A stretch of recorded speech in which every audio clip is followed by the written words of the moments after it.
Hi అండి. ఈరోజు నేను తీసే వీడియో సమోసా గురించి. ఈ సమోసా నేను విజయవాడ దగ్గర రైల్వే స్టేషన్ దగ్గర కొన్నానండి. మరి ఫుడ్ కార్పొరేషన్ వాళ్ళు ఏం చేస్తున్నారు, అసలు గవర్నమెంట్ ఏం చేస్తుందో కూడా నాకైతే అర్థం కాలేదు. ఇలాంటి ఫుడ్ని అలౌడ్ చేస్తుంది, అందులోకి స్టేషన్లోని ట్రైన్లో వెళ్ళే కస్టమర్స్ కానీ ఎలా జర్నీ చేసే వాళ్ళకి ఎంత ఇబ్బంది అవుతుందో అసలు వాళ్ళు ఆలోచిస్తున్నారా లేదో అనేది కూడా నాకైతే అర్థం కావట్లేదండి.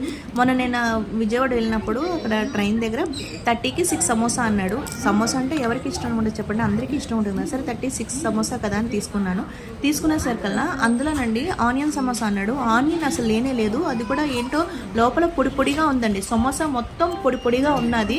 నాకు తెలిసి ఆ సమోసాని మిగిలిపోయిన సమోసాలు పొడిగా చేసేసి అందులో స్టఫ్ చేసేసి మళ్ళీ అదే సమోసాని ఆయిల్ డీప్ ఫ్రై చేశారన్నమాట. ఎంత వరస్ట్గా ఉందో నేను నిజంగా నమ్మరు.